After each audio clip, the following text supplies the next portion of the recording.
Welcome to It Takes a Village, where we shine a spotlight on the people who make our games. Joining us today is David Menkin, who needs no introduction, but I'm going to give him one anyway. He's a prominent voice actor who has played leading roles in some of the most acclaimed video games titles globally.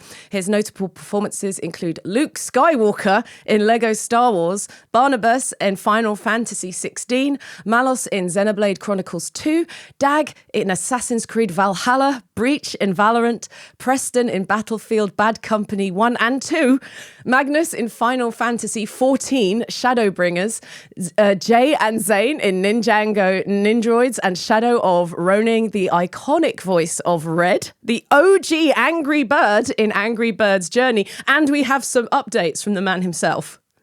Yeah, caca. First of all, yes. And coming up, because the day that we are recording this, I got announced in Vampire the Masquerade Bloodlines 2. I play a very fun character called Tolly, and I am also in Hellraiser Revival. Congratulations. Coming out later. And just for demo purposes, people have come in and they have little sick bags next to them. Oh, that's sweet. I can't wait. That's so exciting. That's really well done. Congratulations. It's always wonderful. That first moment when you find out is the high of acting, isn't it? That's the best it's going to be. That moment when you've got the job. It's just a wonderful feeling. When you got the job, and then people are like, "Oh, doesn't it feel amazing when you get to announce it?" And you're like, "Well, it's been a few years now, yeah, it's been a while." And I also feel like someone's gonna put a red laser on my forehead if I do say something. Correct. There's always that fear, isn't it? It's an interesting job. I want to go into hibernation till all mine are announced because it's so hurry up and wait, isn't it? You think, okay, next month, no, the trailer hasn't cut. Okay, right, I'll wait. Oh no, they've changed. Right, wake me up in 6 months. Hopefully everything will be. By the way. I haven't finished doing your bio. I got distracted. Right, we're going to talk about animation as well because I guess it's game adjacent. Oh, yeah, sure. Your work is equally as impressive, featuring roles as Ramon in Netflix's Captain Laserhawk, a Blood Dragon remix. The terrorists, Dolph Laserhawk and Alex Taylor, are still on the run. Virgil and Gordon Tracy in Thunderbirds are Go, Hoof in Noddy, Toyland Detective, Porter and Jack in Thomas and Friends, and Scoop in Bob the Builder. Yeah. Wow. Yeah. Wow, yeah. What a variety of roles. Yeah. Oh, by the way, that's Rayman, by the way. I play Rayman. It said Ryaman. A games character. It says Ryaman in the copy. It's okay. It's games adjacent. So Ubisoft let me have a crack at it, which was very nice. I was thinking, okay, all right. Well, welcome to the village, David. Thank you for joining us today. It's very nice here. Very, very nice. You're in a separate wing of the village in case you're watching at home and wondering like where he's gone. Okay, so we're gonna. I've got to say, it's very nice where you are. It certainly is. I'm not even at home. I'm in a studio somewhere up north. Because that's how we roll. Is it a real window? Do you know what? It's not. It's all fake here. Smoke and mirrors. This is all green screen. I'm not even here. I'm not in the UK. So, David, we're going to start at the start. Young David, some of your origin story may be with a games flavour, but certainly acting, if you could. Sure. So, I've talked about this before, so maybe some people who are watching or listening will know I'm half Norwegian, half American. My dad's from New Jersey. My mother's Norwegian. I was born in Norway, but my parents decided that they were going to read my bedtime stories to me in English.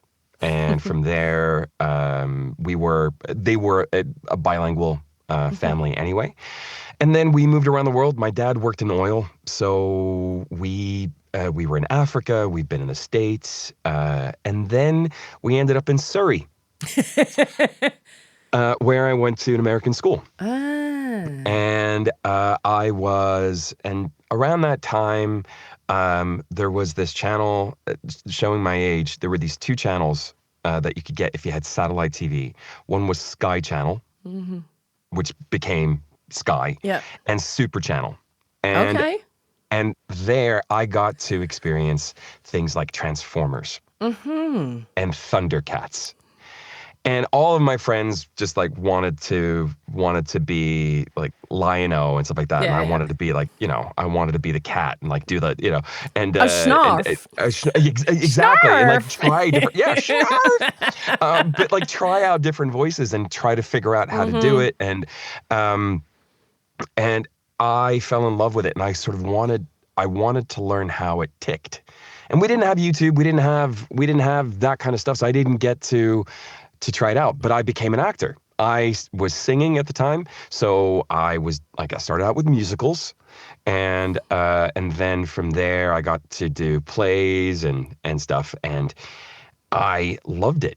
And then went off to New York to study, became an actor. So I studied there for a bit at NYU, came back to London, finished my education. But in order to make money, I started working at a TV station as a continuity voice. So talking in between programs and sort of like, coming up next, this and this and this, Sunday movie, that kind of thing.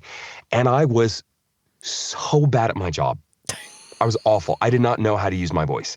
Okay. And I refused to be this bad. Yeah. So I started taping things, started listening to people who use their voices as their job. And I started figuring out like, oh, that's how it works. Oh, okay.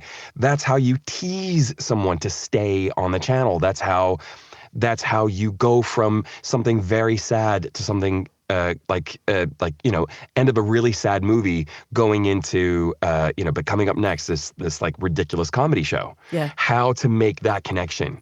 And from there, I was like, oh, they're actors. Oh. And that's when things started.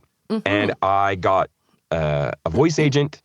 And then I started doing animation, as well as like promos and commercials and stuff like that. And then I got Scoop and Bob the Builder. And I was like, this is amazing. And then, not too long after, I was helping a Swedish casting director with a casting. She's like, this is a weird thing I've been asked to do by this company called Dice? All right. And I was letting people in all day. And then at the end, she was like, why don't you just go in and try it? Here's the script. Have a look, whatever. And I went in, I met the team, and I became Preston Marlowe in Battlefield Bad Company. And it changed my life. Amazing. I fell in love with it there and then. I mean, it was an amazing entry because it sort of changed. We did an ensemble record in 2008. So we were together in a room, riffing with each other. They wanted to make a buddy movie, but in a game. Yeah. And we did the trailers and we made fun of Metal Gear Solid, Call of Duty. We made fun of them in our trailers for the games. They were fearless because they were like, well, if it doesn't work, then we could just go back to doing the old stuff. And it changed everything. And we got to do a second game, and they've just taken it off the servers. And I'm very sad about that. Yeah. Oh, what a shame. Yeah. And now I've monologued at you for 10 minutes. You, this is your job now. This is, you Thank speak. You. I just nod in a very supportive way and enable that monologue. Are you my therapist? For today, you get the first time's always free. Remember that? No, thank you. That really helps. There's a whole ton of stuff I didn't know about you. It's absolutely fascinating. Fun fact, I used to be a transmission controller, so I used to count you guys in. Not you personally, but I worked for Cartoon Network. It was Turner, really. So Turner Classic Movies, Cartoon Network, Toonami, Boomerang, all of those. And if we had a Saturday morning, we'd be counting these guys in and apologising if we went off air, which we would, because we were playing off old Betamax tapes that were degrading. All the adverts would play off the servers, so it was always that nervousness around that switch between the adverts and the TV shows. That's when it would go wrong, and then we'd count you in. And I used to do promos for Cartoon Network. There we go. I've probably heard your voice and queued it up and gone, yeah, he's good. He's good to go. Well, that's not my job. It wasn't the quality. It was literally going, that sounds okay. Not a judgment on performance, but... Whoa. Small world, isn't it? And then I decided to train as an actor. It was before it's why I could afford to audition for drama school. I took that job so I could go to drama school. No way! This is amazing. Isn't it? Isn't it a small How world? funny. So, have you always been a gamer, or is that something that came later? So my mother wouldn't let me. Same. Yeah. So I would go to my friends' houses Same. and play the Sega Genesis, Yeah. PS1. But then I was allowed to have an Amiga 500 because my dad was like, well, it has Workbench on it, so he'll get to write stuff. Yes, that's right. You do the serious stuff. Yeah. So I got to, I think it was called Attack of the Ants and stuff like that. And what people don't realize is that most of your time was just spent changing discs. Oh, yeah. And there was a physical element to these games. Yes. To get up, change it. I mean, Final Fantasy VII as well, when I was playing on PC, to change the disc as well. Yeah. Exactly. Yeah.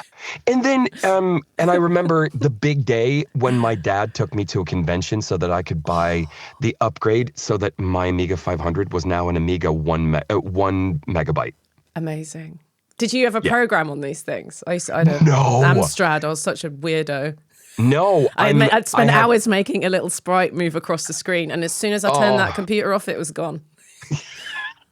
Ephemeral, like tears in rain. So,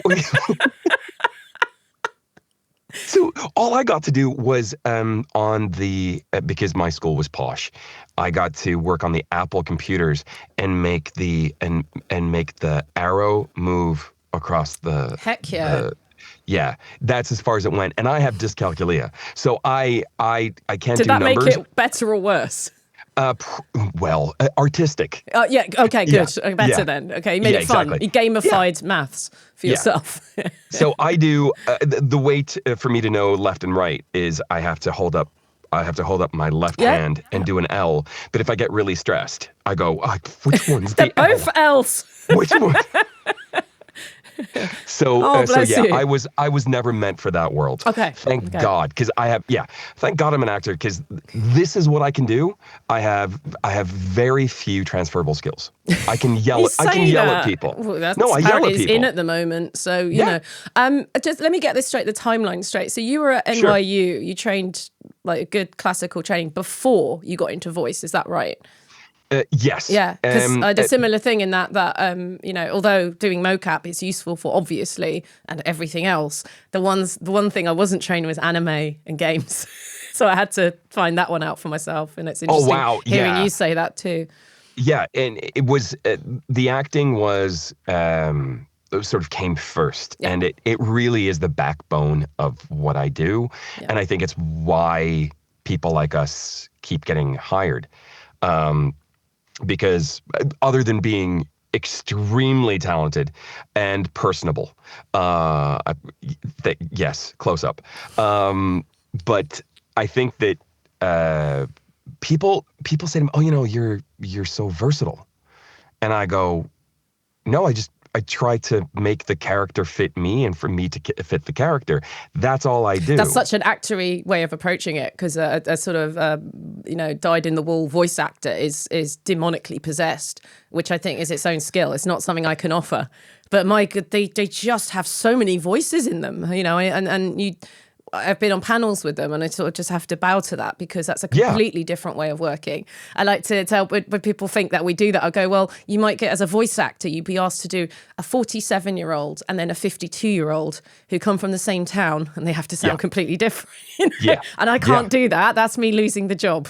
They will be able to knock that one out, and they've got those voices preloaded in their heads as well. There might be a little bit of text work that I have to do to get into it, but I think they've just got this wild skill. But like you said, I mean, that's more of a heightened thing. I'm now starting to see it as heightened versus grounded, maybe. But like in terms of what we're getting asked to do, the narrative is becoming so much closer to film and TV and theatre. Like, it's becoming textually rich. It has subtext in a way that it didn't used to. And it seems that the devs want people to feel something as opposed to be there for exposition, I suppose. Exactly. My view, it could be completely wrong. But as a player, that's what it seems to be. And the success in the last couple of years, some very big narrative titles, is good news for us, really.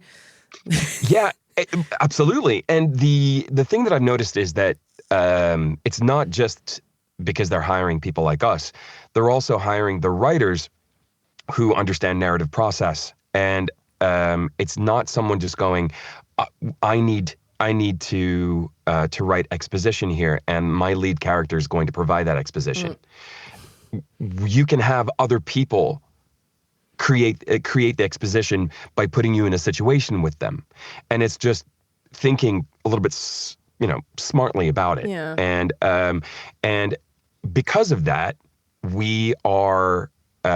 The writers are allowed to make our characters richer when we're sort of lead adjacent, because we get to be three-dimensional.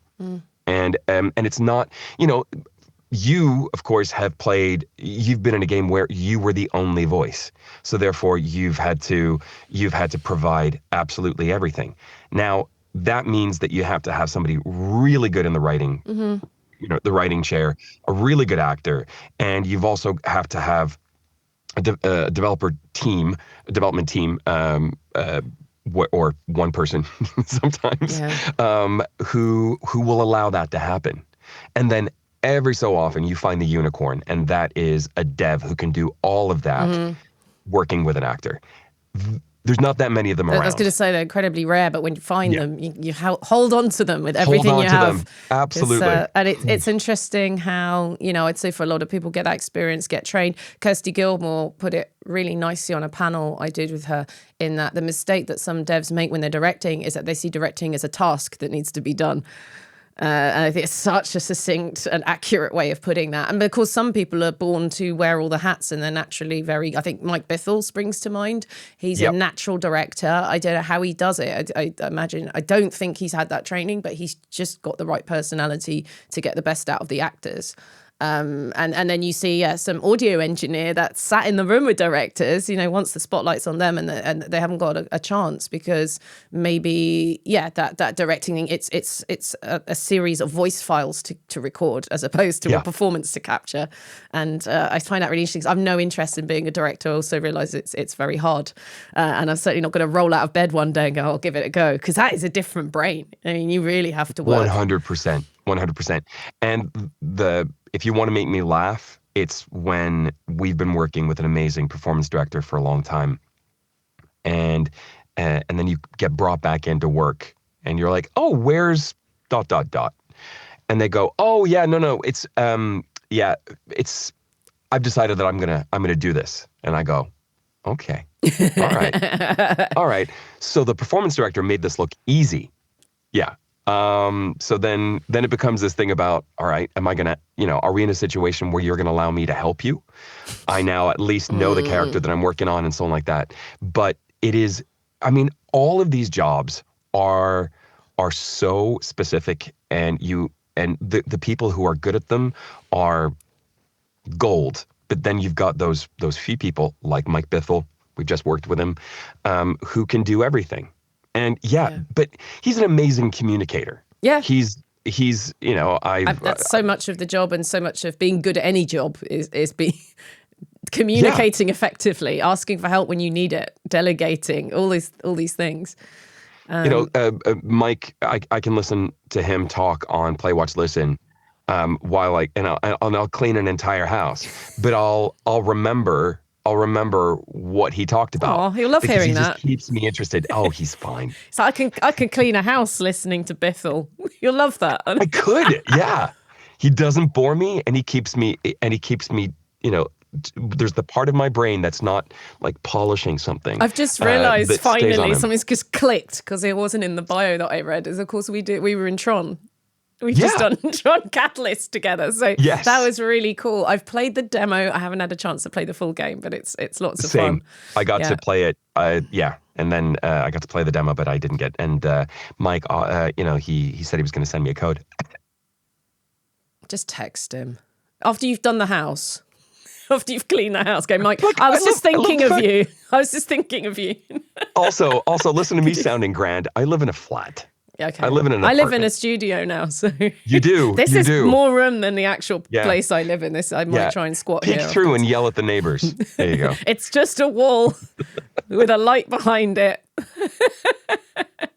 So let's talk about maybe you've got so much on that CV, and we can Yeah, I'm sorry I'm so successful. We also haven't even touched on, film and TV work and that.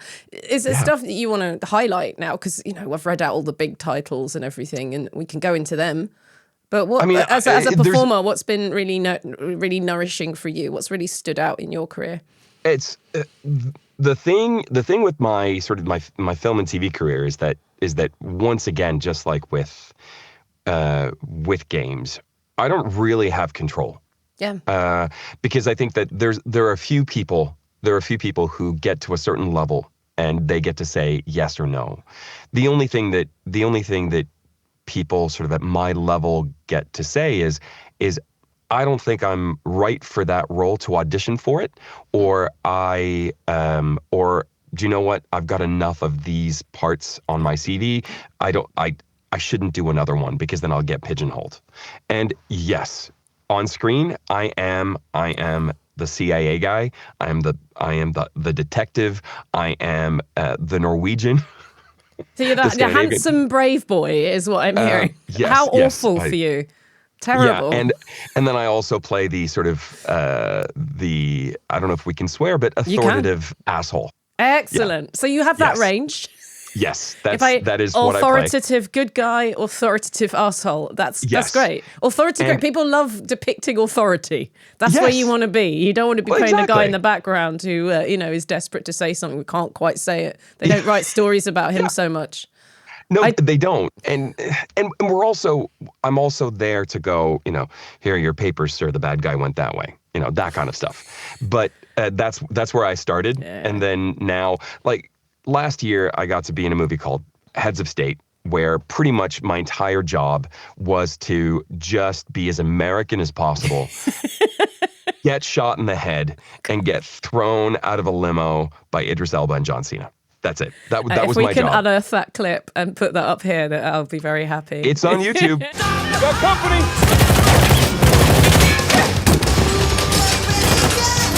Shoot him! Take the shot!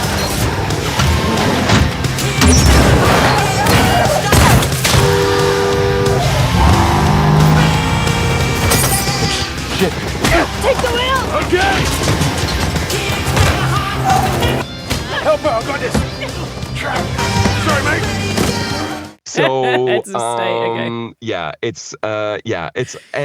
and way too many of my friends cheered and just laughed over voice notes. They're so supportive. They're so supportive. It's like of a watching me hysterical die. laughter. They don't know how to process their emotions. Exactly. That's what it is, David. It's the love. I must say I did spot Red Dwarf on there, and I was obsessed with that as a kid. So what was that like? Tell me about that. I got to do a Red Dwarf episode called Twentica, and which series is that? I've kind of fallen off the wagon. That was the let me see. Was it? Oh, give us a year at least. Yeah. Was it like 2018? That's why I haven't seen it. Whoops. Yeah. I was sort of more there in the 90s, but yeah. Yeah. But it was, the gang, they came in and they were just like, yeah, so I did that. And then, and then they'd notice you and they'd be like, oh, how you doing? And I'm going, yeah, hi, very nice to meet you. I grew up with you. Yeah. Such a nice bunch of people. And it's, and it's the same team behind the camera as well. Oh, wonderful. So it's, and they bought the rights back from the Beeb. Yeah. So, so power to them. I think it's over now, but you just never know. I mean, God, they had a good run. Man. I worked with Danny John Jules briefly when we did Hitchhiker's Guide to the Galaxy as a tour. Oh, okay. And he did some of it as Cat, but most of it as himself. And of course, most people aren't used to hearing him as a Londoner. Like, they're not used to hearing his Danny John Jules' voice at all. Yeah. And then he'd sort of get possessed and turn into Cat for a bit. But yeah, I love the fact that those guys can probably sleepwalk an episode. I mean, they've just been doing it so long. They know those characters so well. And still have great chemistry between each other. Yeah, it was really defining of my childhood. Unfortunately, I made the mistake of telling him that, like, I watched it as a kid, so he felt very old. I was like, I'm sorry, but you look the same. You haven't aged. Absolutely, if that's any consolation. But But cool. such a nice bunch. And by the way, another connection between us. Yeah. Bob the Builder, my first sort of big animation Yeah. series. Dirk Maggs directed me. Oh, no way. I didn't even know he worked on it. Look at us. Yeah. He gets everywhere, that pesky no Dirk Maggs. No one's here is interested. But trust me, if you knew what Dirk Maggs. Oh, really? Oh, okay, fine. The Spielberg Dirk of Maggs, audio. If you want to look him up, that man has adapted everything and he's everywhere. And he's a very good egg as well. So, an audio genius. Yeah. Audio absolute genius. So check out his stuff, and you will have heard it. You will have heard his stuff for sure. Yeah. Anyway. Yeah. Well, he was our drummer on the Hitchhiker's Tour. Oh, cool. He's also our director, but he was our drummer. So yeah, and I've known his sons forever. Like we first worked together 20 years ago. So it's my whole adult life, really. Yeah. Yeah. Isn't it a weird, wild world? Go on. And then just one last thing. Next year, I'll be in a movie called 1949, directed by an amazing director called Pavel Pawlikowski. And it'll be in black and white, and about 4 people will watch it. I'll be number 5. You just got to tell me where I can watch it. Yeah, it'll be, it's going to be cinemas and then Mubi. Can we talk a little, because this show's about co-advocacy. I'd love to talk about your work with equity, because you're one of the few people that actually stand up and try and get things better for the rest of the actors. So I think if you want to start with, I don't know, I guess what equity is, because we have a lot of US watchers, listeners, who think that it's the same legally as it is in America, and it's not. And you're the perfect person to explain what it is, what it isn't, and then we'll go on to your role within, if you don't mind. Yeah, so Equity is the union for performers in the UK, for the most part. And it is an old union. It's done amazing work. But like most unions in the UK, it is hampered by decisions that Margaret Thatcher's Conservative government made in order to break the coal strikes. This is back in the 80s and the early 90s. Back in the 80s, exactly. Yeah. And because of that, there are a lot of restrictions on unions. We're living, it's 2025 now, and paper ballots are still happening. In order to make any changes, you have to have a massive majority. You have to have, I think, 97% or something like that. Oh, wow. I didn't know it was that bad. Yeah, I don't quite remember what the percentage needs to be, but it's not like a 51% here. That's not what we're saying. Yeah. And, wow, I didn't realize it was that bad. Yeah, and there are so many restrictions on it that I didn't really quite set myself into that. So what I tried to do was try to figure out how to circumvent and how to, first of all, teach my union about games.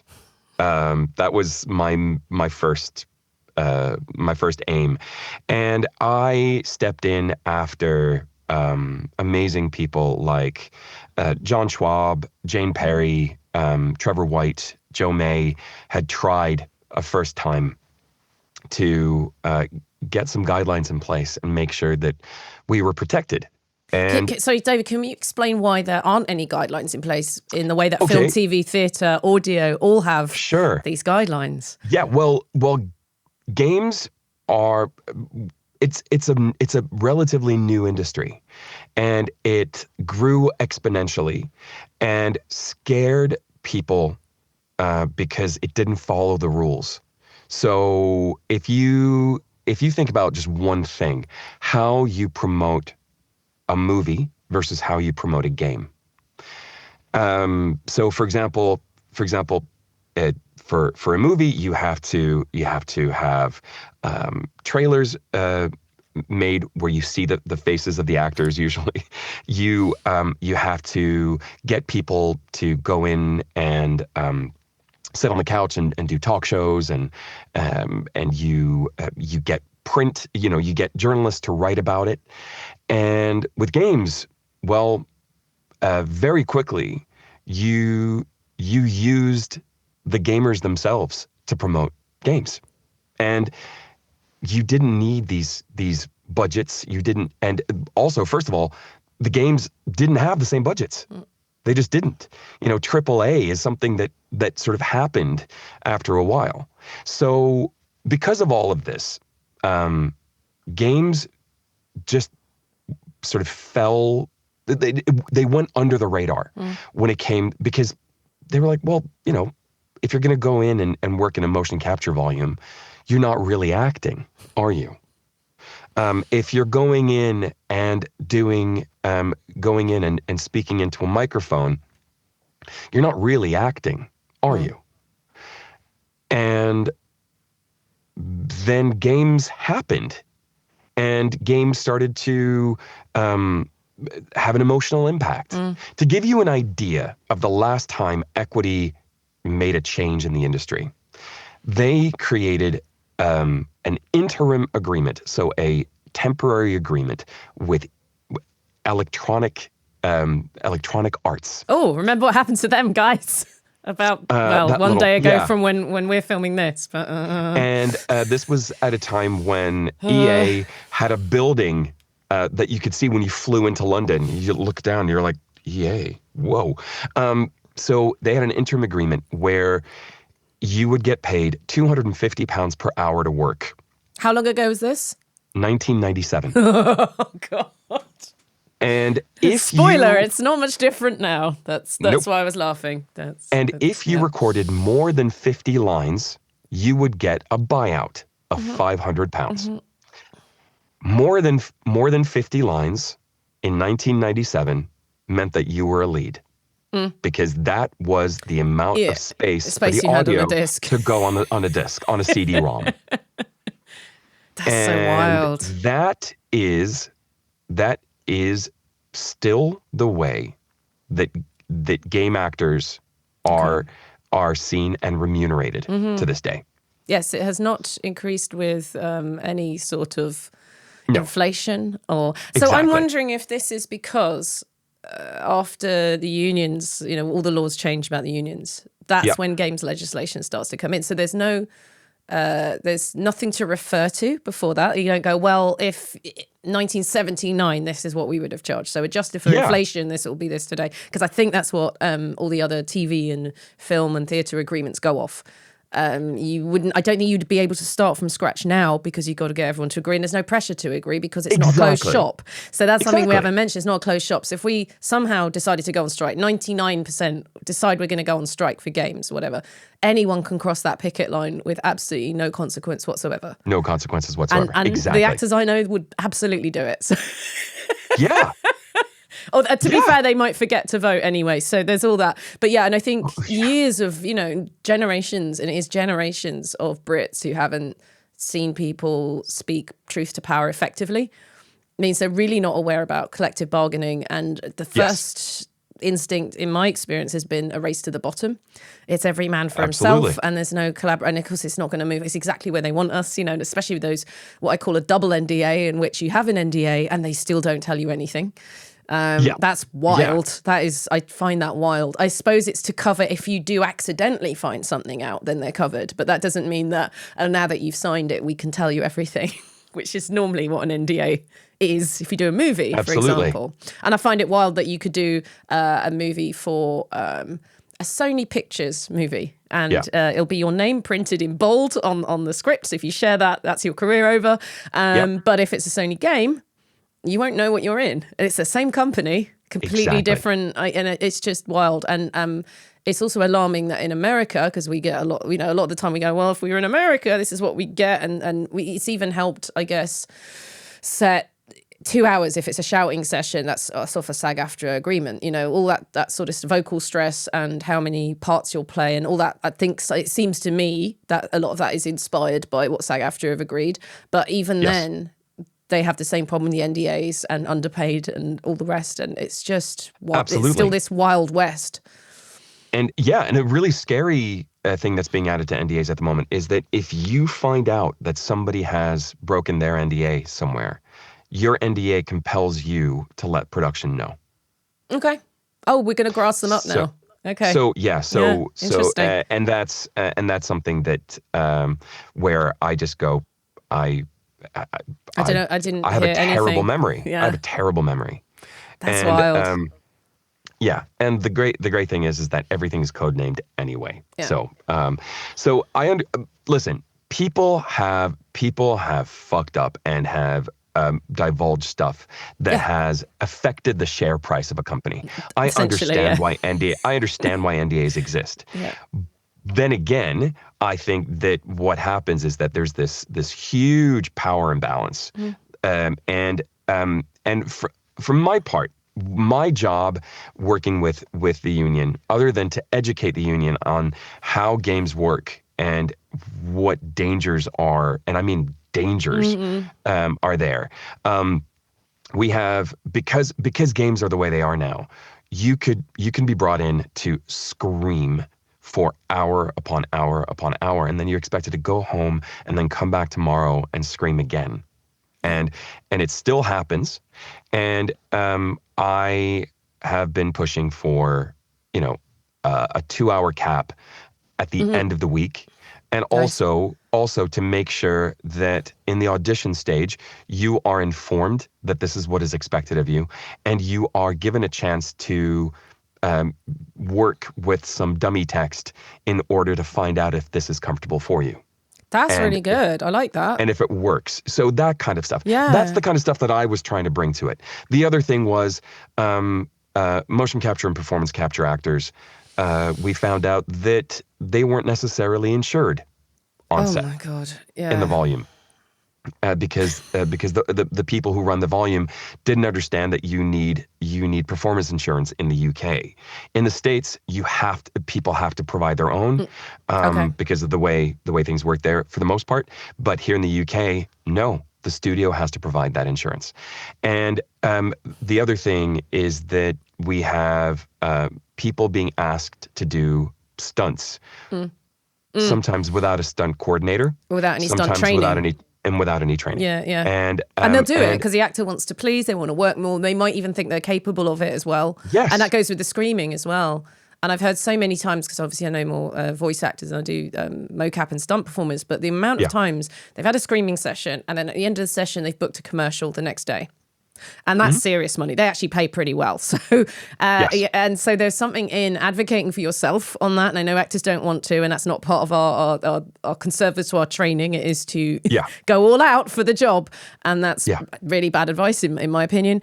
So I went in and spoke to my branch a few months ago. And really my advice, you feel free to absolutely chew me out for this. My advice was, unless you are a gamer and you're passionate about games, don't go into this right now, because they're going to absolutely exploit you. You're not going to know what you're in.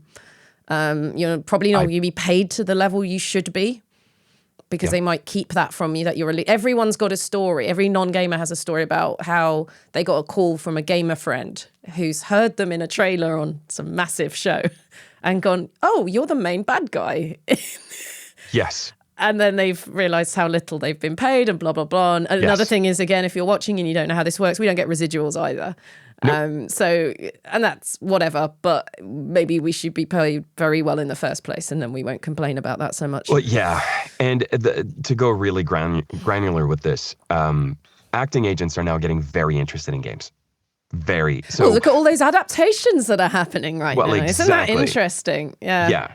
And what I mean by that is that our industry kind of is split. You have voice agents and then theatrical agents, as they're called. And they cover stage, film, TV, everything else.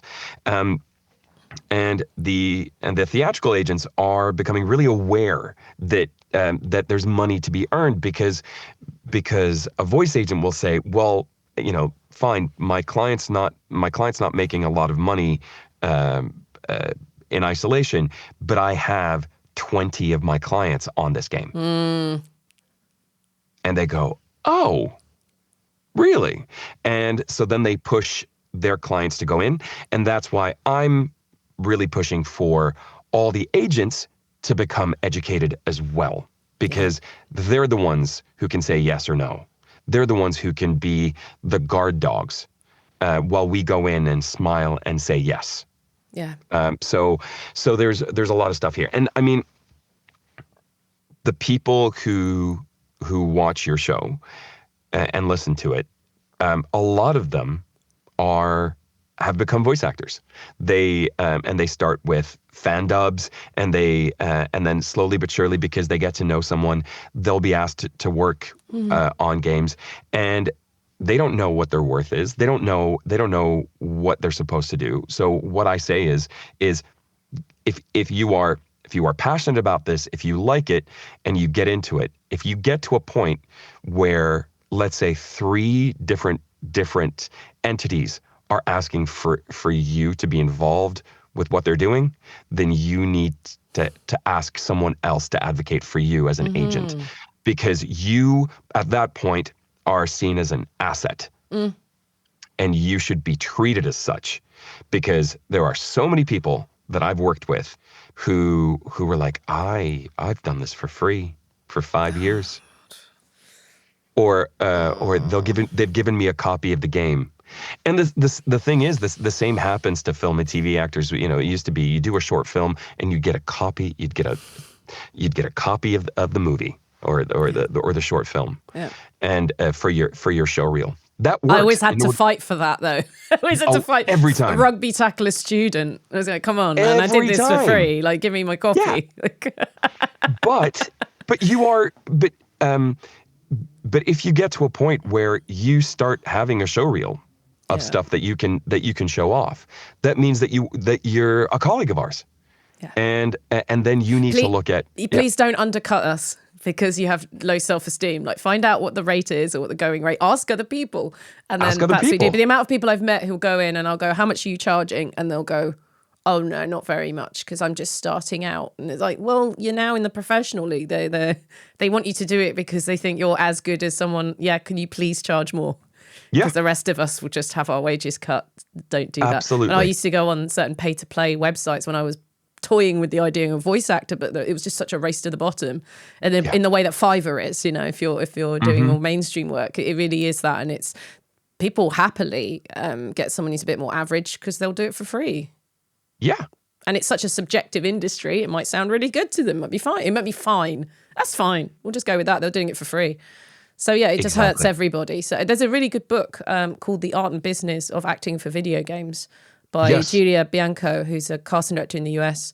And lovely human. You've got it with you. Look at this. We did not discuss this before. Well done, David. Nope. It's a fantastic book. And I was just talking yesterday to a composer, Jade Liam Chariscol. You probably know her. Oh, yeah. Yeah. About you know, as freelancers, about looking after ourselves and the fact that in these conservatoires, they don't teach you the business side.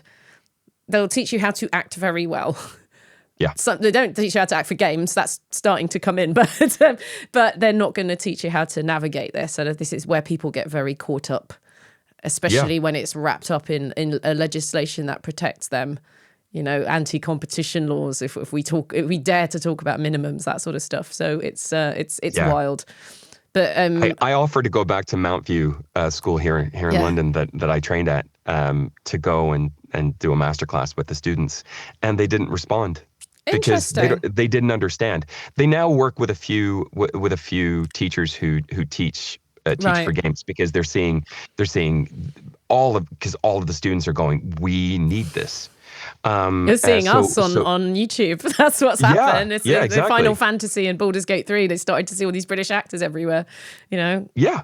Which is fun for us. But it is, yeah, exactly. But it is this thing where you just go, oh my gosh, the classic part of our industry had no idea. Yeah. And now they're desperately catching up. That's good because mainstream media is still not interested and waiting for when GTA 6 comes out. They'll just go straight back into satanic panic mode like they do every time there's a Grand Theft Auto game, and that, you know, there's only one game and small boys play it and makes them violent, the usual, and really no interest in any of it. And that's just, it's so wild when we have an industry that's bigger than film and TV and music. Times two. Combined times two, you know. Times two. And you go, come on, man, we got to move on from this stereotype, especially as now, you know, okay, Last of Us is a really good example. The amount of people who saw that TV show and went, oh, is it like the game? And you go, yes, it's exactly like the game. This is what the game is like. You will have the feels. You will feel the conflict. It's really good. Yes. You should check it out. And it's happy. I think that's a real shot in the dark, that one, because so few adaptations work. I think because games being interactive, you have that feeling that you partly wrote that narrative, right? Whereas something like Last of Us is on rails, and that story's going to happen no matter what you choose to do. So I think that's possibly why that one works, and maybe others don't so much. But Fallout, I feel is working. Yeah. I feel it's really working. Borderlands. They don't let me run around in my pants and shoot everything. I want to play the idiot. I want to watch the idiots version. Yes. Weirdly enough, I saw just totally off what I saw a burlesque during Dragon Con in Atlanta recently called Bald is Gay. And the idea was that the crew have ducked out of playing their brothel bill, leaving it to Raphael. I don't know why they left it to Raphael. And now my man wants his money and they are going to strip for it. And for me, that felt canon. That was like, that's the way you play Baldur's Gate, with the true abandonment and idiocy. That's what I want. And horniness, of course. So that's for me. I have a feeling if Larian wasn't busy working on something else, we do a live burlesque show. I adored it, and my Dave Jones was there, and his Halcyon was there, and Tim Downey was there, and Gail was there, and I was shouting for Karlak, and I was thinking Karlak would love this if she'd gone to a show, like maybe think it might be a bit Shakespearean, the story of her crew, and she goes and it's just hot people strip it, and she would think it's the best theatre she's ever seen in her life. She would love it. And you can drink and yell at them. Roll some dice. This is great. Yes. Yeah. But don't touch. See? Burlesque rules. That's right. Don't touch. Do you know what got me? What was really weird we don't do here is the balling up of dollar notes and throwing them at the performers during the performance. So we're quite genteel about it here. We might put them in a pint glass after they've finished. I have. So this is the thing that shocked me, because I actually did ask someone who works in that sphere, and I was like, well, wait a second, pound coins. And she went exactly, and that's why you do the go rounds with the just covering the boobs and just like walking around with a bucket and like plink plink plink plink plink, because you can't throw a pound coin at someone. Please don't throw a pound coin. Please don't. I think so. For me, for an adaptation, it doesn't have to be TV and film. It could be a live show. Absolutely. And soon they're just going to lower this thing from the ceiling and you can just do Apple Pay, That's right. Just up towards the sky. That's right. So we've talked about the way you've advocated for other people. Who advocates for you? Who is in your village, David? I have a lot of good friends who keep me real. It's something that I have a group chat. To give you an idea of how old it is now, it's on Messenger, and and we started by calling it Mental Health Support Group, and it was it was the sort of the group that we had to set up like dinner dates and like going to the theater and stuff like that. And then during lockdown, it became this group where we would do a video call in the morning and a video call at night, because it fit everybody's time zones around the world. And it became our way of checking in on each other and taking care of each other. And real talk, I was not very good at letting other people take care of me. I am somebody who is fiercely independent, and I got very ill during lockdown, and they stepped up, because they couldn't come to the hospital to see me, but I would get care packages, and the nurses would come in and be like, "Oh, why do you have Nairn's gluten-free oatcakes?" Because I'm gluten-free. You have a virtual world-sized village. This is wonderful to hear. It is amazing. It was amazing. Cool. I got sent all the ingredients for chicken soup. By Uber Eats. I'd never used Uber. I was like, wait, you can buy groceries? What? So all the ingredients, and then we went on a video call, and they were like, okay, we're just gonna watch you make this, because none of us can make this for you. Oh. So I made Jewish chickens, Jewish penicillin. And was there, and that fed me for 5 days, and that kind of stuff. Amazing. That's the kind of village that you need. You need people who you can joke around with. Humor is intensely important as far as I'm concerned, especially when things get dark and shitty. And because I'm a third culture kid, so that means that I grew up outside my own culture, and I moved around a lot. So that used to be very weird, because it meant that you could sort of be dropped into any kind of social situation and it could work out, but you didn't have your network. And then the internet happened, and the Facebook happened, and we connected with each other. Yeah. And then it all went to shit. But there was these few golden years where I was like, I have friends everywhere. Yeah. And I have a network everywhere. So that's like my personal thing. And then I have now been in this industry for many years, and I felt very, very alone. While I was working on Final Fantasy XVI during lockdown, Ben Starr and I would pass each other in the street and sort of go, "Oh, hi, nice to see you. You again." And then finally, because NDAs, and he went, "Oh, of course, yeah. Every time you speak at me, it sounds like you want to have sex with me." And I was like, "Well, I have no idea what you're talking about."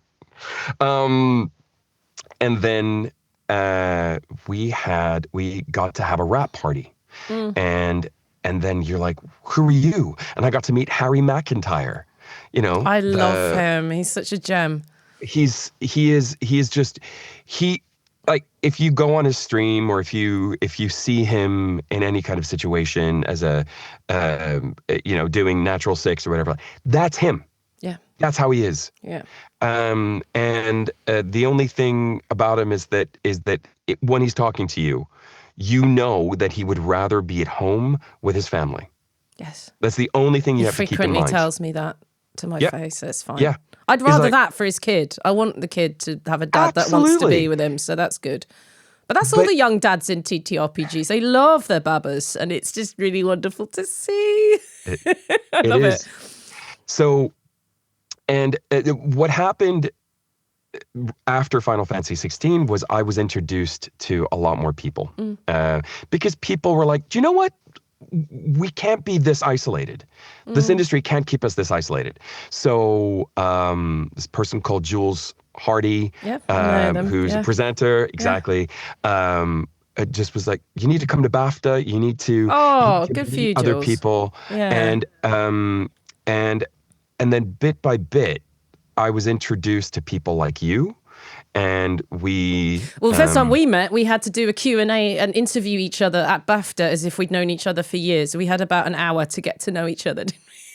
It was And Final Fantasy had come out, but Baldur's Gate hadn't been announced as me being attached. Yes. So we were asking the audience, which was full of devs.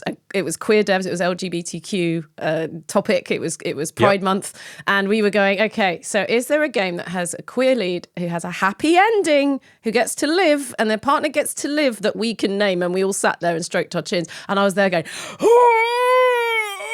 it's going to be so cool, and I can't talk about it. 2 weeks later, of course, they announced me on the bloody thing, but back then I couldn't. Yep.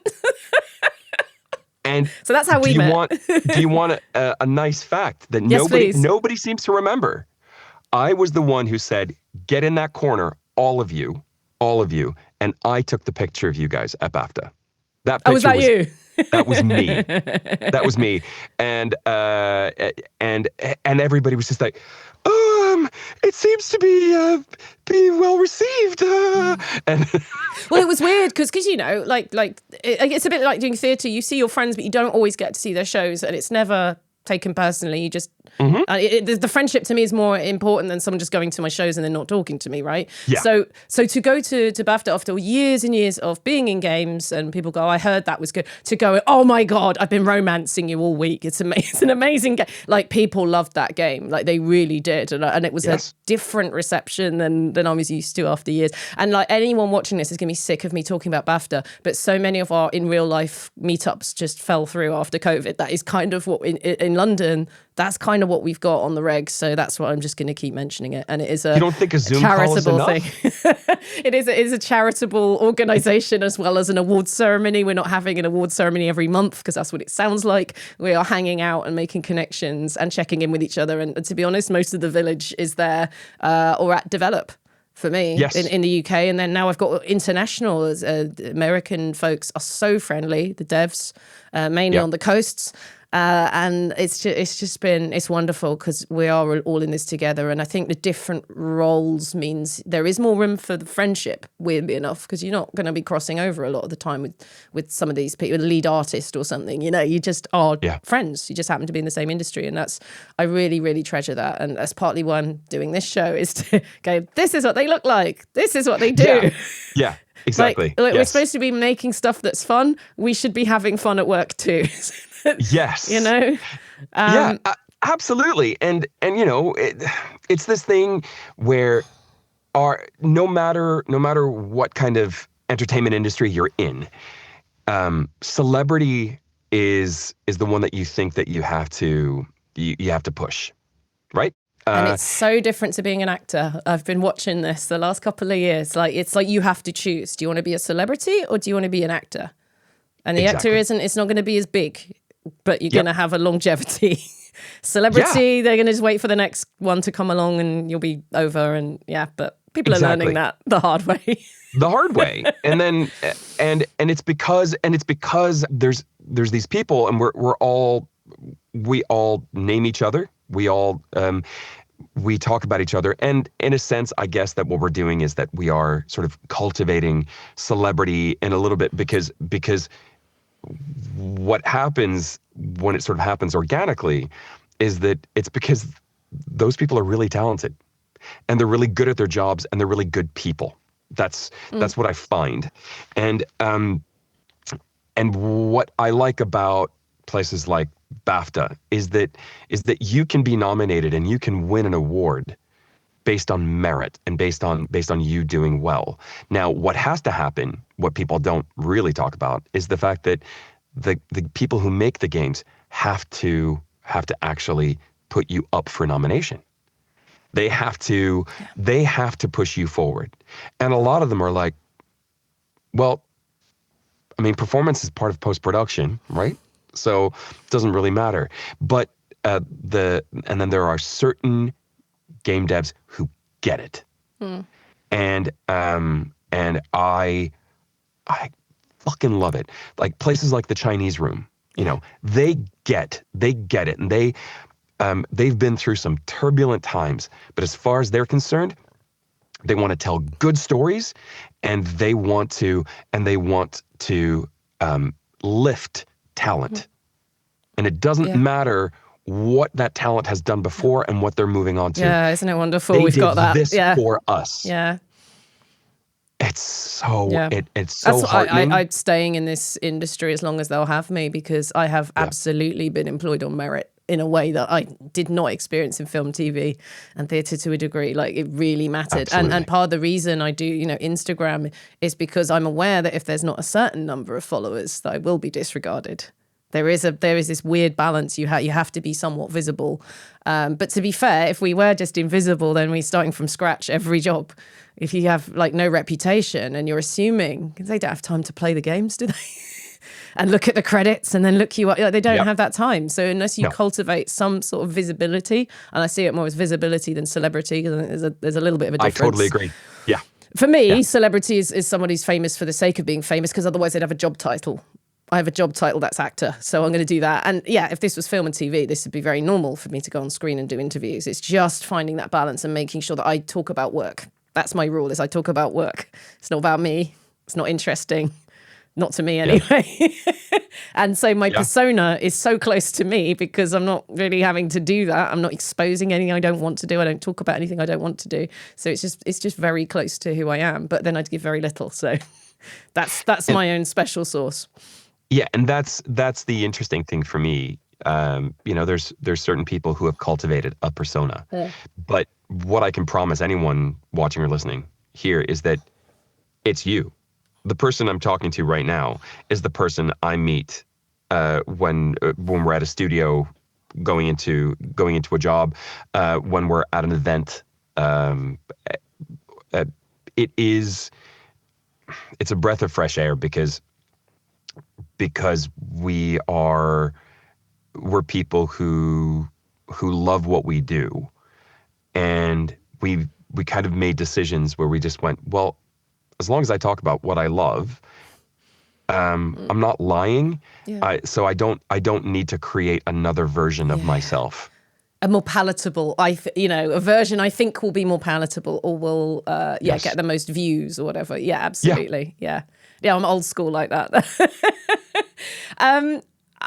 We've covered this a lot because you've been talking about advocating for other people. So I'm going to be very specific. Normally this is horribly general because the question is normally, how would someone in your role better advocate for themselves? But I'm going to go in on this. How would someone who is an actor more established in the other media, who's doing their first game, who hasn't got a clue how this works, how do they better advocate for themselves in the room?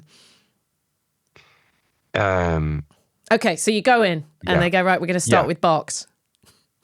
Right. And the actor's going, okay, probably not a good idea, but how do I say no without alienating or, offending? Yes. So what I like to do is to go in when I work with somebody for the first time, and I find out what their names are.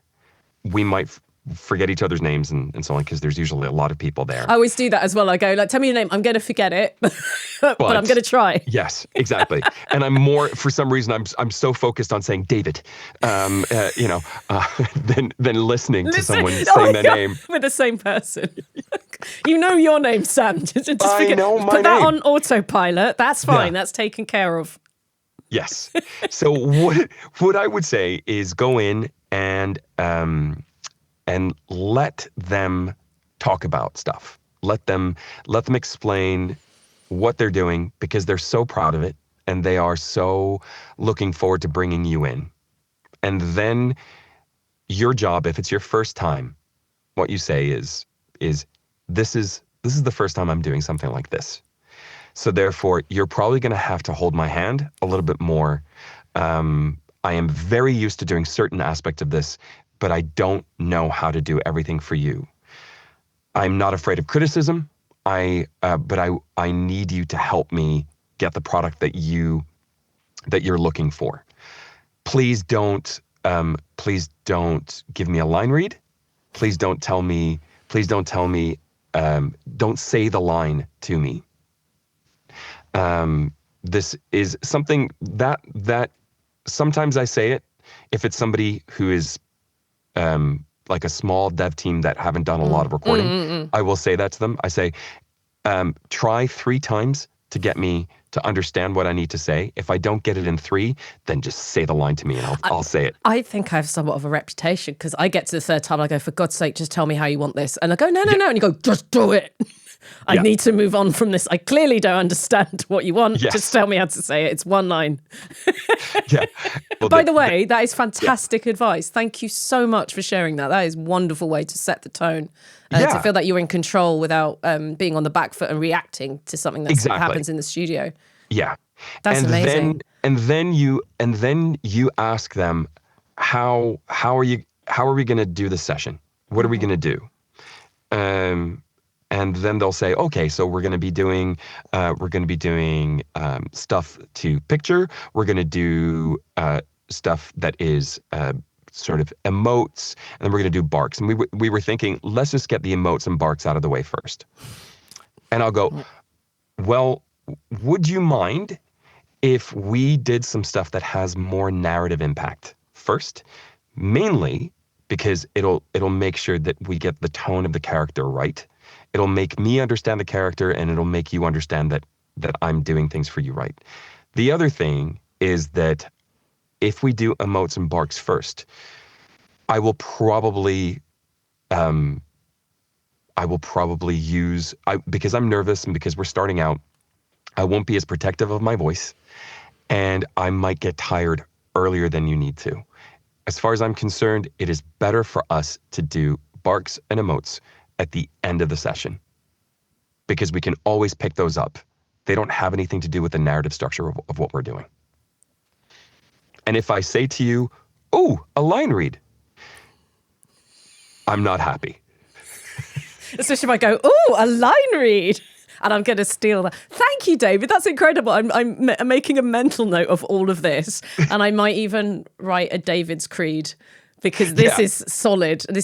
I recognize myself in everything you've just said. I think that's a really wonderful, as I said, to set the tone at the beginning and have those expectations. So when maybe if that hasn't landed, of course, you can then refer to that earlier conversation rather than being a surprise in the room or feeling awkward or, all the rest. And the thing about the line read, I don't usually mention that. It's usually when it's somebody that is pretty fresh, or it's the development team themselves are directing me. But the main reason why I do this, and people will be like, "You're there to do a job.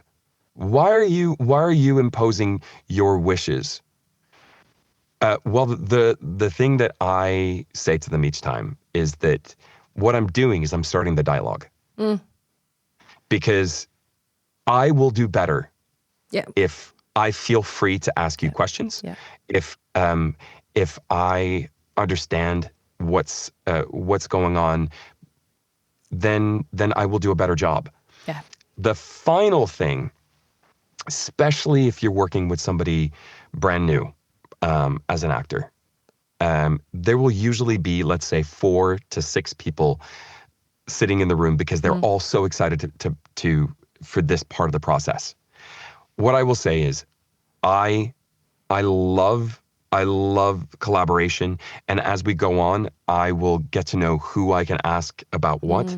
But for the first few sessions, I humbly request that you have one point of contact for me. You have one person giving me the direction.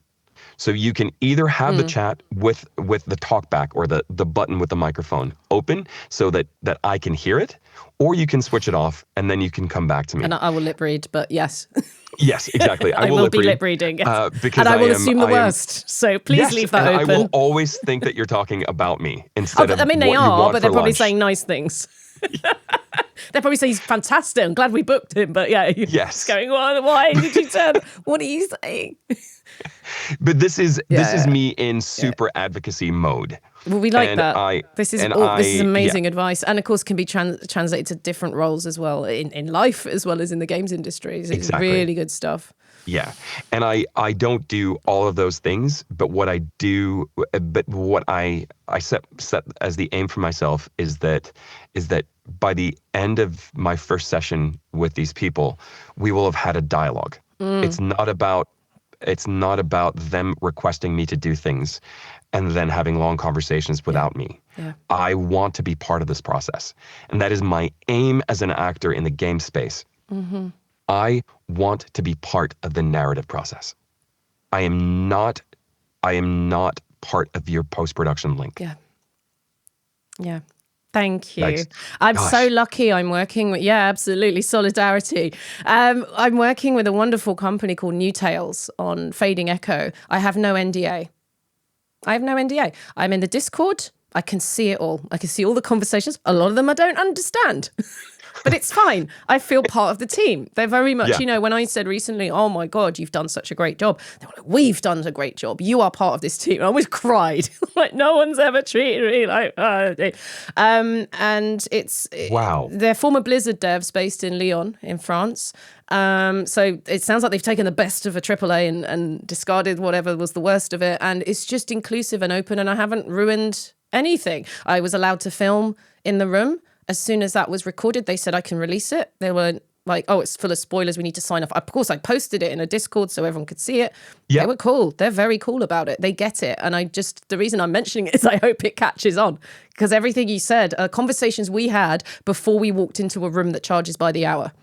Yeah. So I just went in and, ground running. I had an hour-long conversation with the lead animator. I could see how she moves. She's very elastic. And I was like, okay, so we want a more heightened anime kind of style. All of that. It wasn't a decision I made on the day in the room.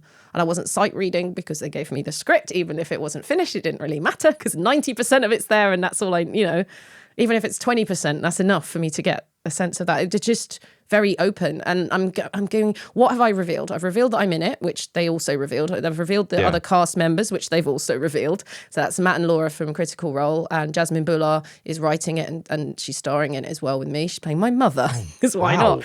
And they've just sort of left us to it, I know I'm not going to screenshot bits of Discord and put that up. I just don't know what I could possibly leak. Do you know what I mean? What could I possibly mess this up with? I feel, apart from, feeling warm and fuzzy and talking about them, look at that. And wanting to do marketing, being involved in marketing and promotion. It's just a very nice place to be. And I hope other indies coming up will realize that it's not, particularly when you've got actors who've done a lot of games or play them, we get where those lines are, what people are interested in. And, in our bit, it's we're the face of the product if you're the star of it. But of course, we love our devs, we love our writers and directors and animators and composers, everyone. Of course, we're all part of it. And we want everyone to stand up together and get their flowers. So it's just been a really wonderful place to work. And That's amazing. And one thing that I'm noticing is that we kind of need to let devs know that they're allowed to reach out to our agents, or if they're working directly with us, and say, we would love to do a Zoom chat or a coffee where we explain more about the game. The only problem is that we don't have the budget to pay for that access. So if you'd like to make it part of the session, that's fine. We'll make it work. But we think that it'll be better for everybody if we get a chance to have a chat one evening for on Zoom, for example. I wouldn't recommend offering like dinner because it can come into power dynamics and stuff like that. Like someone's paying for dinner, then what is expected and stuff like that. So just do a Zoom, do a coffee. People don't worry about that. But what happens is that it shows everybody collaborative spirit. Yeah. And we are in the most collaborative industry as far as I'm concerned. Absolutely. That's why I find it wild how siloed we are. And that's within the devs. I did something called Game Voices Connect during the pandemic. And the whole point was to get these different departments who all work with voice recording, essentially, to find out what they do. Because that makes us more empathetic and patient. Yes. Like for an actor coming in, they might get quite annoyed that the composer is directing them and think that, it's because I'm not special. It's not, because they haven't got a director, because they don't know how this works. So let's all sit together and work out how we can work to get the best out of each other. And that's the whole point. This isn't about, as much as we're fighting for our rights, of course, it doesn't mean that other people can't as well. But let's also work together. We're talking about the money side and legal and everything, but actually let's just collaborate, and that will feed that when it comes down to it.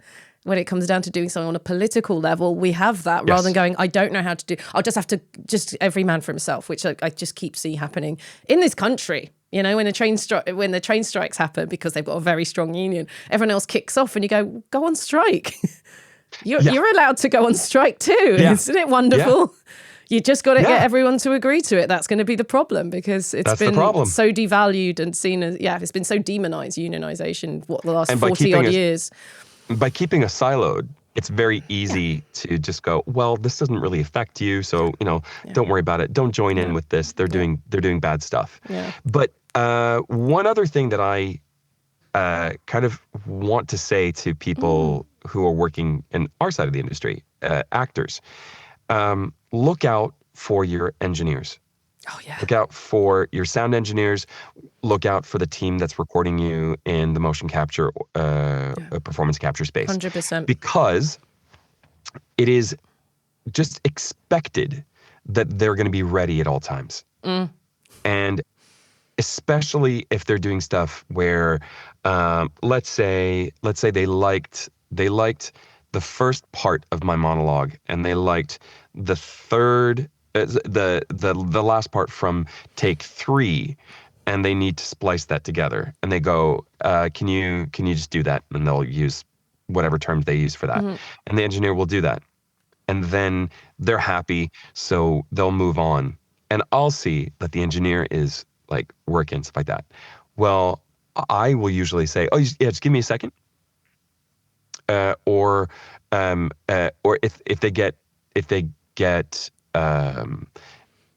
if they start sort of going, what are we waiting for? I'll just go, yeah, hold for tech for a sec. Because they don't necessarily need to know what part of the tech is not working, but they know that if all of the tech isn't working, then it's not, then they're not ready. And I think that by looking out for the engineer is going to look out for you. 100%. They're the ones who make you look and sound good. So remember that. Do you know what my thing is? A very crude version of that is what I do is when we go into box, I go, can you ride the game? Because I'm pretty loud. Half the time they don't listen to me and then they start bleeding from the ears and I go, I warned you. And then the other thing, this happened the other day. And again, I'm in the habit of trying to know who everyone is. And you know, as I said, they're the one who's getting that recording down. I went to an audition, didn't get it, but all the devs were in the room, director and engineer. And I said, let's get everyone's names, what you do, all of that. Did it. Engineer said nothing. And I was like, what about you, friend? And she said, I'm nobody. I'm like, you're not nobody. Stop it. Who's beaten this into you? You know, and it was like there was a refusal, and it was very strange. And I hope she just. It's not like I was, you know, they started that conversation. I literally went around the room asking, and she refused. And I thought, oh wow, okay. I hope other people ask as well, and you get into the habit of feeling that you're valued, because actually you're the most important person in this room. So. Come on, lady. So So I'm glad, and I hope that stuck.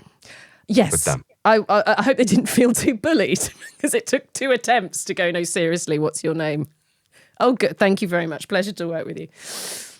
Yeah. As one formidable person to another, sometimes we have to keep that in mind. It's tough love, but it is love. Yeah, my friends call it David's care yelling again. Oh, I love that. Right, we have nattered on enough. We've got some time for, as long as you don't mind, of course, we have time for some audience questions. There's only a couple, but they're bangers. Awesome. There's a name here I can't pronounce because it's so long. El Hombre de la Mira de Criatura. You know who you are. What's the first thing you take into consideration when playing a character for the first time?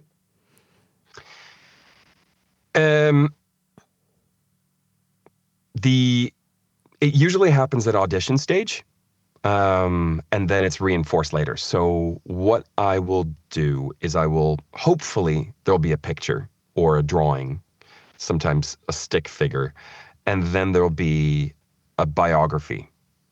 And sometimes the biography will be fuller than the text that I'm given in my audition. And it's me giving away gold here. What I do is I try to let the picture be up, and then I read the biography in first person. So I change it from they to I, and I see if I vocally match with the character. Yeah. And if not, then I need to make changes. And I usually, and people go, yeah, but that doesn't work because it shows such different aspects of it. And I go, have you met a child? Have you seen what happens when they go through emotions? They live in the emotion and they move to the next emotion. Be the child. Yeah. That's what I do. So that's where I'll do the job, and then I'll get the access to maybe being to a callback or a recall. And I get to meet the team and I get to learn more, and I'll just like start writing down points, because the first things they say about the character is usually the most important to them. And then I try to bring that into my read. And then if I get the job, I will bring that in, and that's when I start asking questions about it, where I go, it says that they're this and this. They are complete opposites.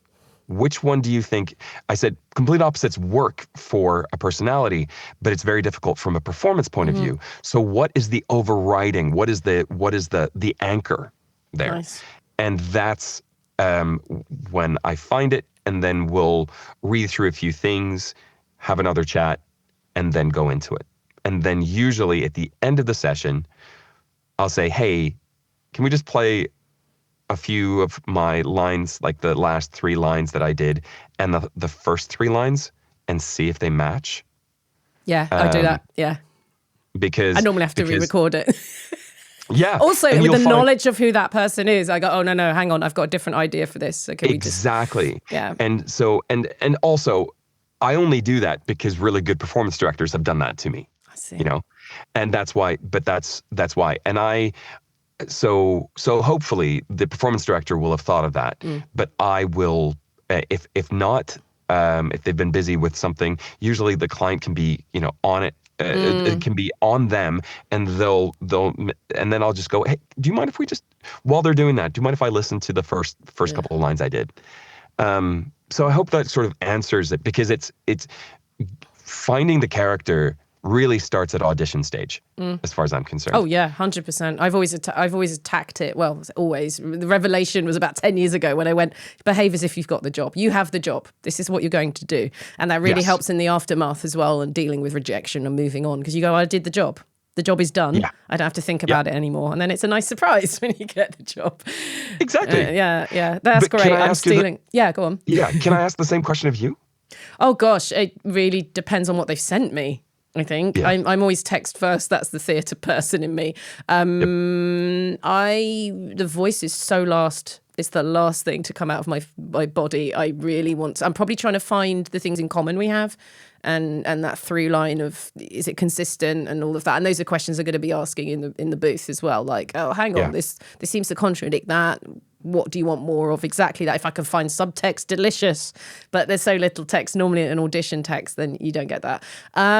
It's the who, what, why, when, the usual. What I love, though, when I get a good script is, what do other people say about my character? That is, for me, is the key. That was the key to Thomasina, because Thomasina is such a snob, but she doesn't know it. She hasn't got a clue. So that was the subtext, is that she looks down on everyone. She's going in and she's going to make it better, and she's going to dig this burrow, but she's going to keep everything she takes, and she thinks these people are idiots and superstitious, when they're literally telling her there's an elder god living here. Maybe don't. And that really helped, because if she's too nice, then you're just sorry for her all the way through. If she's perfect, of course we want these flaws. But yeah, it was finding what other people say about, and that's an old trick I learned at drama school. Was we would go through Shakespeare, go through that text, find out what other people say, because they tend to speak their truth. There's very little subtext. Richard III tells you what he's going to do at the beginning of the play, and he might be sneaky for the rest of it and not tell the truth to the other actors, other royals on stage, but to you, the audience, his bestie, he's going to tell you. So I'm looking for that, and I'm looking for what other people say, because I assume what they say is the truth as well, and not a subtext, if that makes sense. I love that, because it really is. It's another aspect of what I was saying, where I'm reading someone, the character's biography, because that's how they are seen. It's not just who they are and what they feel. It's usually about how they work with other people. And of course, we're a chess piece in a full game, aren't we? And that's good to know where you fit, because sometimes we use archetype. A lot of the time we use archetype, and that's a really helpful way in. I think the other day I had an audition for an animation, and it's a big bad guy, and I managed to read some other scenes, and in the other scenes they said she's really cold. So I've got a naturally very warm voice. So I had to strip all that out, and that gave me the voice. That was just easy. Yeah. I was like, that's a freebie. Although that wasn't in the description, wasn't in the biography, it wasn't in the text, but I would have given something very fruity maybe, And then I was like, no, just ice cold, just devoid of that, It was just was a different read, and I don't know if I've got it yet, but we'll see, won't we? We've got another question for you from Admo. It actually follows on what I've just said. What's the difference in energy you bring to a kids' game or show versus those suited for older audiences? Oh, man. Okay. So I've said this a few times in different podcasts, but and I hope it makes sense. For children's animation and kids' games and so on, the character that you play will usually tell the truth about who they are. So a villain will revel in being a villain. The lead character usually believes in themselves, and you'll have a point where their self-belief makes them go too far, and they fall off their own pedestal, and then they're usually picked up by those around them, because that is what we as children need to learn. Yeah. That we have to believe in ourselves, but sometimes we can go too far and we can hurt people, or we can let people down, and then we let ourselves down. And hopefully, because we are in a community, we're in a village, the people around us get to then tell us, it's okay. We understand why you did this. We think you understand also why you went too far. Let's lift you back up so that you can continue with self-belief, but with knowledge. That's what I believe for kids' games and kids' shows. For adult work, that sounded weird. You're talking to someone who's in BG3. I've done adult work. I've got some. Yes. Yes. I feel that for example, if you're playing a villain doesn't believe that necessarily that they're the villain, but they feel that they're right. And so, for example, I played Barnabas in Final Fantasy XVI. He is seen as sort of the main villain until things change. But I played him as a zealot. Somebody with unwavering belief. And if you have unwavering belief, you can do anything, because nothing will affect you, nothing will take you down. That's why I look at Scientologists and I go, wow. What I love about what you do is that you have unwavering belief in yourself, and every time you have doubt, you go, that is not me. It is something that is trying to eat at me. That's where my admiration of Scientology stops. Yeah. But I'm also interested in cults for that reason. Because just where that human, because I'm very open to admitting I'm wrong. Yes. Weirdly enough, I'm absolutely, present me with the evidence, I'll absolutely admit it. But the cult works because everybody believes what they've been told. And these are smart people. They're people, we always talk about the archetype of a cult member, but there isn't one. Anyone can get into this. And I'm, as a human who depicts humans, I'm absolutely fascinated by that. But I digress. Absolutely. Yeah, and cult leaders are some of the most charismatic people on the planet, and they are also usually narcissists. Yeah. But they believe that they are making positive change. Yeah, and a narcissist will never believe they're wrong. They will believe that's everyone else. Yes. Everyone else's problem. But what people forget about a narcissist is that a narcissist will beat themselves up. Oh, privately, yes, because they've got the public persona and then the actual self-hatred that fuels a lot of this stuff. Yeah. Yeah. And therefore what I'm getting to here is that for games that are made for a more mature audience, characters are multifaceted.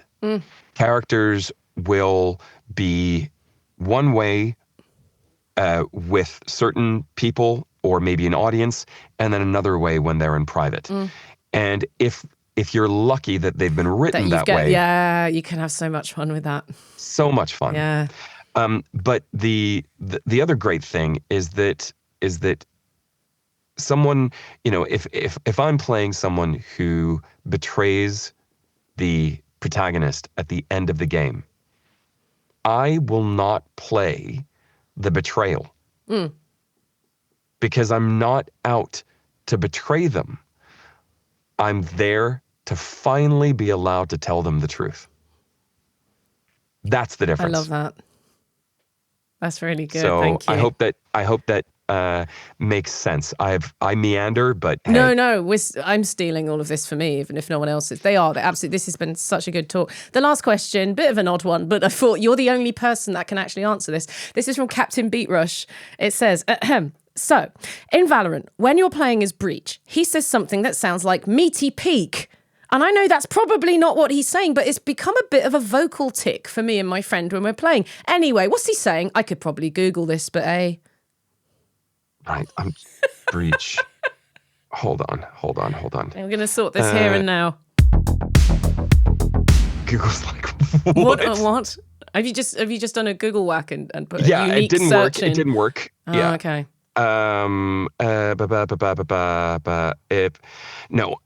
So for example, I say things like people don't understand why he says tak tak, which is isn't that an Eastern European way of saying yes, thank you, yes, please? in exactly in Yes, Eastern tak, Europe, tak. but in Swedish and Norwegian and in Danish it means thanks. That's right. Tak Yeah. tak. Tak, So tak. thank you. Ah, Meaty peak. meaty peak. Meaty peak. Meaty peak. Right. This is Can someone I- who actually attends BAFTA meetups, so I will introduce you and maybe you can have that Please chat. do. Either that or find me on socials and ask me the questions that I can go and do because Yeah, I'm yeah. No, I because thought also it's there are- either something you're going to be able to answer immediately or not at all.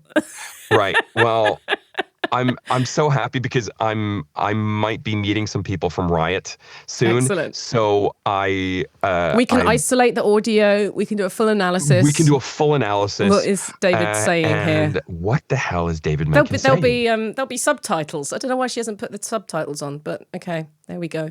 Yeah. I'm sorry, I didn't mean that question to haunt you for the rest of the day. I'm so like I'm thinking like what, and you can see me sort of trying I know, to. I'm so sorry. That wasn't the intention. No. At this point, I wanted to just thank you very much for coming on the show and sharing such insight, such gold spread before us. I hope people realize like how Wow. articulate you are about all of this. It's really helpful for me as well. I'm stealing everything you said. This is a chance to tell us all the cool stuff you've got coming up, including the news about the 2 games. Okay. If you like. So I'm sure you have a list in front of you. You need one if you don't have one. Go for it. I don't, but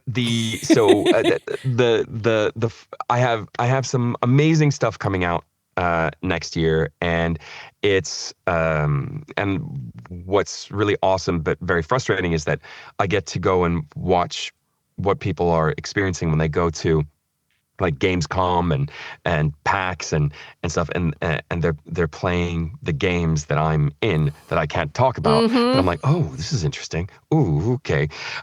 So I've got lots of really fun stuff coming out next year. But I have just been announced that I am Tolly in Vampire Masquerade Bloodlines 2, and he is queer as fuck. Yes. And I know that certain people are going to love him, and I know that certain people are going to hate him. And I mean, if I'm here you want for to bring, it. if you I'm want to bring so that here for it. hate anywhere near me, and invite a response, sure. Amazing. Sure. I'm not. I ain't scared of you. Hiding behind your cat emoji username. But anyway, but the positive thing is that it is a game that the Chinese Room took over and have worked very, very hard on, and they've also listened to the fans. And it is and it's something, the way this game is, it's very different to any other Chinese Room game. So I'm really happy for them because they've worked their asses off to make this game. And I can't wait to see what players think, because there's a rabid fan base, which you would know nothing about, Sam. And I can imagine. We use the word passionate around here. passionate. It's like a sort of dog whistle for now. Yes, Whenever yes. I hear developers saying, well, our fans can be very passionate. I'm so sorry, community managers. I'll just very quickly say that I worked on a game where at the end of it, the developer said, we just want you to know that you have done everything we wanted you to do with this character, and we think you've done an amazing, amazing job. We also realize that the internet is crazy, and that people are and that people may disagree with us. We're really sorry about that. That's more than we usually get, isn't it, David? Yeah. Appreciate it. Then there's Hellraiser Revival, which is the stuff that's coming out about it is hilarious, because they provided sick bags, like vomit bags, like you get on airplanes, as people went in to play the game. But in such a typical manner, the thing that people are freaking out about the most is that the lead character, not played by me, is at the top of the game is having sexual relations. In Hellraiser? Of all things? It's something new. That's great. Yeah, they're trying something new. I get it. Yeah, I get it. It's in right now. I get it. Yeah. And then something happens to them, and they have to escape. And people have freaked out, because if you as the player look down, you see peen. No. Yes. That's crazy. These people are... Why? How did they think of that? There's nudity. Do you know what? Yeah, you say that when I was playing Alan Wake 2 and Doug Cockle, who, they did dirty. I don't think that's his body model. But my friend was like, great, they've made a game for me. A bloke who looks like me running around the woods in his pants. And I said, honey, you can take that off if you want. You can be as free as the day you were born. Games. But the thing that it's just in every single article about this game. Oh no. They're like, peen, while people are being at this point ripped apart. Yeah, well, yeah. You know, that's we're still in that. Mm-hmm. Yeah. So what a great way to open Hellraiser, the game. Yeah, I love it. I can't wait. So I really can't wait for people to play it. Are you allowed to say who you're playing? What kind of I don't think I am, but I can say that I am bad. Okay. I am so bad. So bad. I'm so looking forward to this, man. I like to tell people that I saw Hellraiser, the original movie, when I was 8 years old. But I'm fine. Wow. I'm fine now. I've got an older brother who thought it'd be amusing. And I came away just really enjoying the prosthetics and special effects. I didn't get any of the subtext, the S&M stuff. None of that. I didn't have a clue. But I really enjoyed watching people get ripped apart at 8 years old. And it did me no harm. I think I was 6 when my brother had cat people. Terrible. Oh my God! Wow. Cat people and Alien. Yeah, I saw that a little old, maybe about 10. I was way too young for it. Yeah. So it took me many, many, many years before I started enjoying horror. Yeah. And now I love it. I'm the opposite. I can't suspend my disbelief. Psychological horror. In fact, I love The Substance. I loved it because I felt the body horror really served the story. I thought the body horror served the story. Like it was the external expression of what was going on in her mind. I got that. But I'm not freaked out by the grossness of it at all. I enjoy practical effects. To the I point couldn't where watch ER. Because I'd be like, I can't do it. Oh, that's better though, because it's based on real life stuff, and I admire that you can go, in real life that'd be pretty gross. Yeah. Horror. I can't watch The Pit because of that. So you're going to do a live play of Hellraiser on your stream? That's what I'm hearing. Absolutely. We could just watch you with your headphones on, screaming your head off. I would love to join you for that. Just in the chat. I will start my streaming career with Hellraiser Revival. Yes, you heard it here first. because one thing that Twitch really likes is an age-restricted game, right? Yeah, absolutely. There will absolutely be a nudity filter. You could turn that no pain for anyone, and also there'll be a filter for copywritten music, which sometimes doesn't work. But I've done enough of these games streaming now that I know that they make them friendly. I'm just saying, don't let it put you off. Wow. So, where can people find you on the internet, especially if they want to start a fight? So the you start the easiest way. Yeah, I'm like, come on. No, the easiest way to find me is davidmenkin.com, where you'll find the links to everything. But I am at David Menkin on Twitter. X. I am at David Menkin on Insta. But I'm on Blue Sky. I'm davidmenkin.com because you can use your own website for it. So weird. Yep. I'm on Cameo. Yes. Still 5 stars. Hell yeah. And then I am out in public because I ain't scared of you. And will you nod at us in a sort of knowing way as you pass? Absolutely. Like you do with Ben Starr. Will we get that treatment? Yeah. It's usually the wine glass. You just go. I love this for our community. He's gonna kill me. He's not watching this. He's not watching. He's not watching. He just appears. He appears. He will appear behind you after you've done. It's more Candyman than it is Hellraiser, but I'm putting it out there. Well, on that bombshell, I'd love to thank you so much for spending so much time with us today. It's been lovely. I feel I'm getting to know you better as well as a human, as well as stealing all your techniques and great advice that you've given today. It's absolutely wonderful to be able to record this while we do this show. So thank you so much for sharing. And welcome to the village. Thank you. Thank you so much. You have your own village, but we have a secondary partner village for you to join, should you wish. Very kind. There's some mutuals, I know. And but do stay in touch. Let us know what you're up to. And I will see you in person soon, I imagine. You will indeed. So thank you for watching another episode of It Takes a Village. Join us next time with another cool guest. Until then, see ya. Bye.